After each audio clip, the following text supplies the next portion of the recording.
Meus irmãos, paz do Senhor, tudo bem com vocês? Eu vou ler aqui um versículo bíblico para a nossa meditação, que está lá no profeta Abacuque, capítulo 3, versículo 17, que diz assim: texto muito conhecido.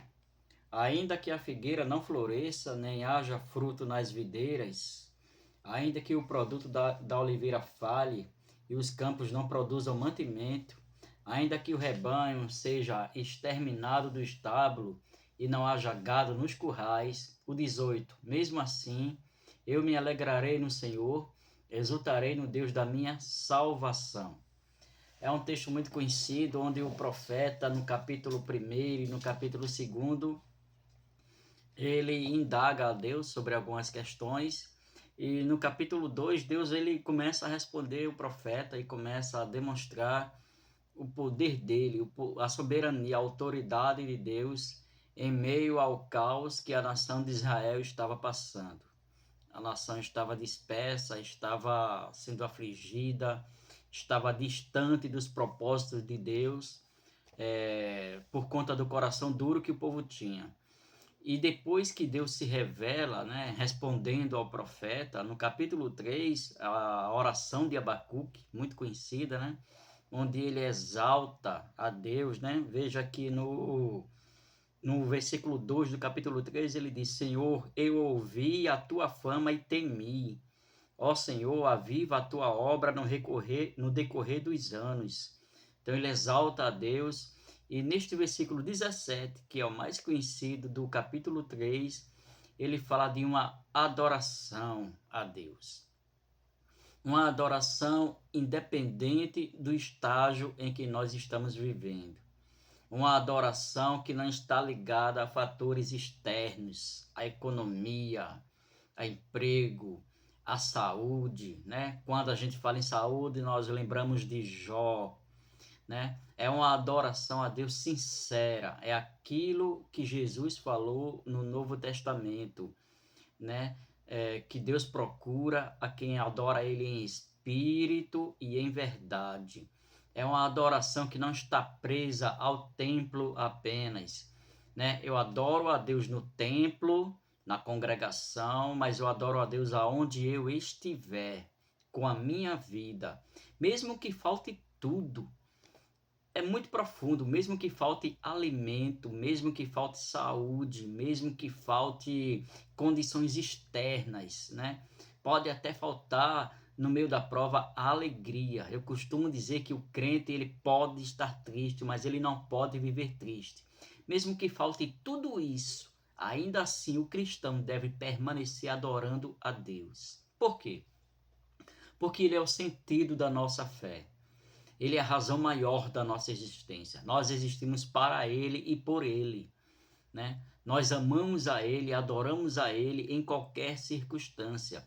Haja vistas missionários que vêm perdendo sua vida, levando a palavra de Deus. Haja vista Estevão no livro de Atos, que foi o primeiro mártir pela palavra de Deus, né? Haja vista tantos que têm se empenhado, doado a sua vida, né? O que dizer dos apóstolos, né? Por amor ao evangelho de Cristo. Então Abacuque traz para nós nesta manhã, neste dia, neste mês, neste ano, porque a palavra ela não é só para hoje, a palavra ela continua, ela se perpetua, né? Traz para nós uma lição de adoração independente de fatores externos, independente de como eu esteja.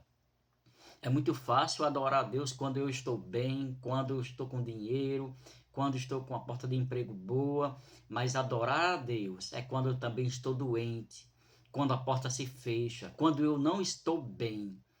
E mesmo assim eu continuo adorando a Deus, adorando com louvores, adorando com a minha vida, rendendo ao Senhor todo toda a honra, toda a glória e toda a latria, toda a adoração. Adorar a Deus, irmãos, não é uma tarefa que é imposta por Deus. Não. Deus não quer uma adoração imposta, obrigatória. Não, porque ele já tem os anjos que o adorem, mas ele quer um coração contrito, que pode estar passando por tudo aquilo que a nação de Israel passava. que pode estar pensando que nada mais vai dar jeito, que pode estar achando que tudo vai estar ruim, tudo vai dar ruim, seja na área sentimental, seja na área financeira, seja na área de saúde, seja na área emocional, seja na área espiritual. Mas o teu espírito, ele não pode parar de adorar a Deus. É uma adoração que não depende de nada e nem de ninguém, somente de um coração agradecido a Deus. Apóstolo Paulo falou: quem me separará do amor de Deus? Né? Quem é que pode me separar deste evangelho, desta palavra? E olha que Paulo passou por muitas coisas, que nós não passamos 1% do que ele passou. E mesmo assim, ele diz, a prova, ela produz perseverança. A tribulação, ela produz esperança. Que possamos nos agarrar nessa palavra. Ainda que a figueira não floresça, que não haja mais fruto, que o produto da oliveira falhe, que os campos não produzam mais mantimento, né? Que os bois sejam, que os gados sejam exterminados, que não haja mais como se alimentar, como se manter. Mesmo assim, eu me alegrarei no Senhor. Exultarei. Exultar é alegrar-se em excesso. Eu exultarei no Deus da minha salvação. Por quê, irmãos? Porque o mais importante é a salvação de Cristo. Tudo isso vai passar. A vida terrena aqui ela é passageira, é efêmera, mas o que Deus tem preparado para os seus servos, para aqueles que o adorarem em espírito e em verdade, para aqueles que não se prendem a fatores externos, como é que eu estou hoje, se eu estou bem, eu adoro, se eu não estou bem, eu não adoro, não. Adorar a Deus, irmãos, é faltar tudo e mesmo assim continuar sendo fiel para com Ele. Por quê? Porque a esperança, a promessa que Ele nos fez através da sua palavra é de um dia estarmos com Ele lá no céu de glória. E lá não haverá mais luta, não haverá mais prova, não haverá mais tentação. Lá nós seremos unicamente unidos com Cristo, com o nosso noivo.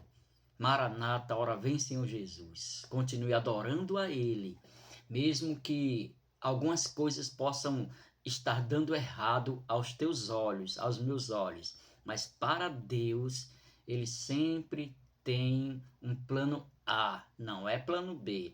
Deus sempre tem um plano A para as nossas vidas. E o maior plano que Ele fez é a salvação em Cristo Jesus. Deus te abençoe, que a adoração a Deus seja primordial, essencial nas nossas vidas e no meio da igreja.